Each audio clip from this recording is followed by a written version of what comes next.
agora falaremos com o técnico Jorginho e o Ayrton, do Atlético Goianiense. Começamos então com as perguntas. Lupe.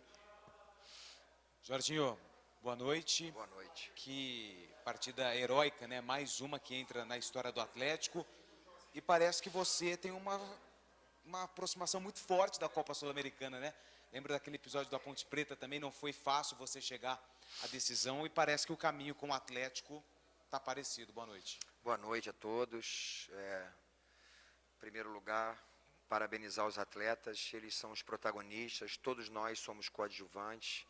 Nós conseguimos isso porque tanto a Ayrton como os atletas entenderam o quanto era importante nós começarmos o jogo diferente daquilo que aconteceu lá no Paraguai, onde que a gente entrou disperso até 30 minutos, mais ou menos.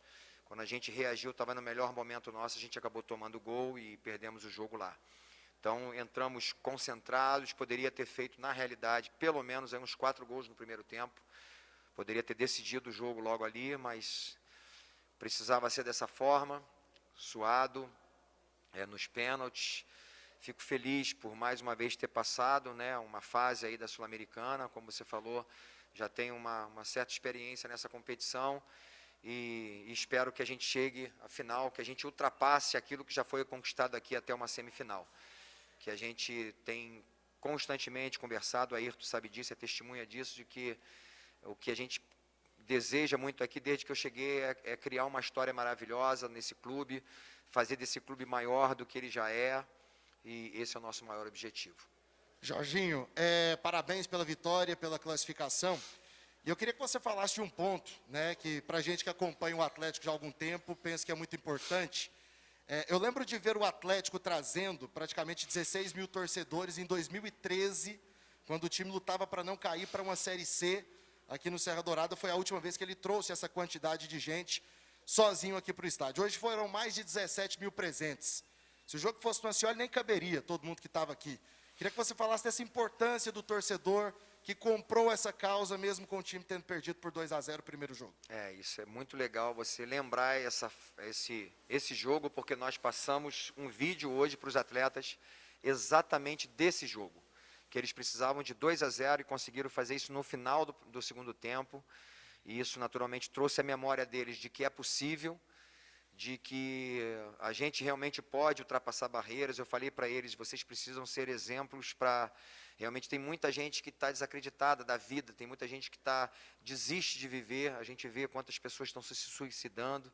Então, às vezes, parece uma coisa básica, um futebol, mas não é verdade. O futebol tem muitos ensinamentos que a gente pode levar para a nossa vida.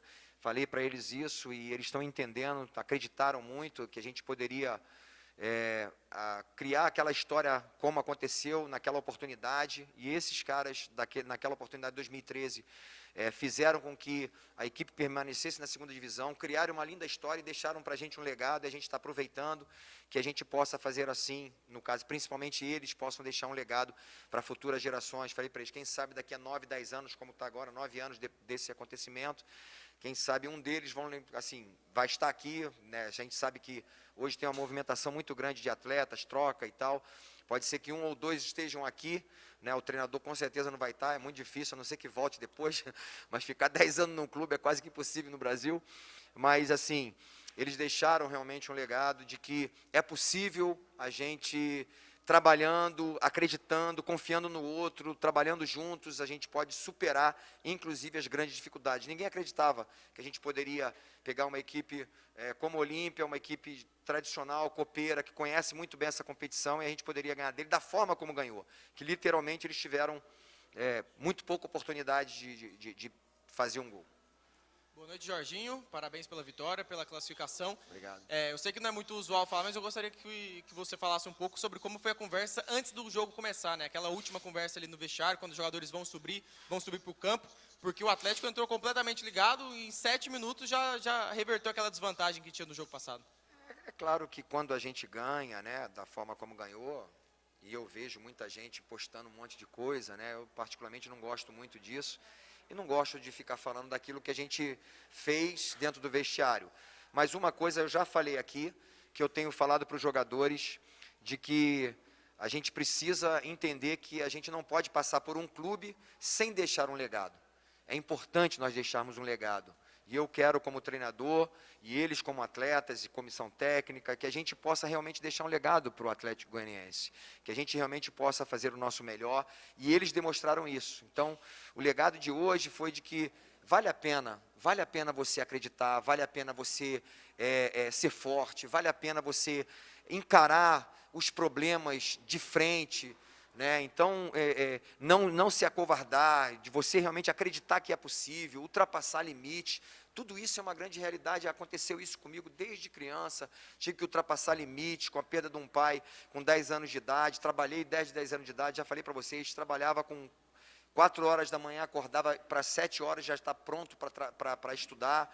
Então, quer dizer, ultrapassei esses limites, tive uma carreira vencedora e eu procuro passar isso para eles. Então, é o que a gente fala antes do jogo, mas quem é realmente que tem uma palavra, que tem um dom, além de Marlon, tem Luan, tem vários jogadores, Ronaldo, são jogadores que falam muito e têm realmente o dom, assim como aconteceu comigo na minha carreira, de falar antes dos jogos e fazer com que os atletas sintam aquele momento. Então, eu acho que essa concentração que aconteceu nesse jogo, desde o início, foi porque nós tivemos uma experiência ruim. E eu já falei sobre isso, eu tive uma experiência ruim em 90, a gente fez para 94, não vamos repetir os erros, e foi o que a gente fez. Não repetiu os erros no jogo de ida, e a gente conseguiu quase que matar já no jogo de volta no primeiro tempo. Jorginho, boa noite. Boa noite, você foi questionado aí agora sobre a conversa pré-jogo, e eu queria te perguntar sobre a conversa pós-jogo. Porque para a gente foi muito notório que quando o Léo Pereira foi substituído, ele chorou bastante, Verdade. até copiosamente, né? Até pode usar essa expressão. A gente viu que o Rickson bateu muito bem o pênalti, mas a gente que acompanha também o dia a dia dos treinamentos, vê que o Léo também é um exímio cobrador de pênaltis. Positivo. Queria saber o porquê da sua decisão de tirar o Léo e como foi a sua conversa depois com ele. Bem, a primeira coisa, quando ele entrou no vestiário, que eu falei para ele lá no jogo ainda, a gente daí ia bater os pênaltis, falei, a gente conversa no vestiário. Eu sabia que ele estava pé da vida comigo, eu sabia disso, mas ao chegar no vestiário, já dei um abraço nele, de coração, falei, cara, você me perdoa, me desculpa realmente pela decisão, mas eu falei para ele, eu tive uma razão para tomar essa decisão. Você tem 22 anos de idade, você não entrou bem, você errou todos os lances, domínio, a primeira bola dele já saiu, não conseguiu fazer um domínio orientado na segunda bola para poder atacar o adversário, e não estava bem. E ele seria provavelmente o quarto ou o sexto batedor, assim como aconteceu com o Rickson.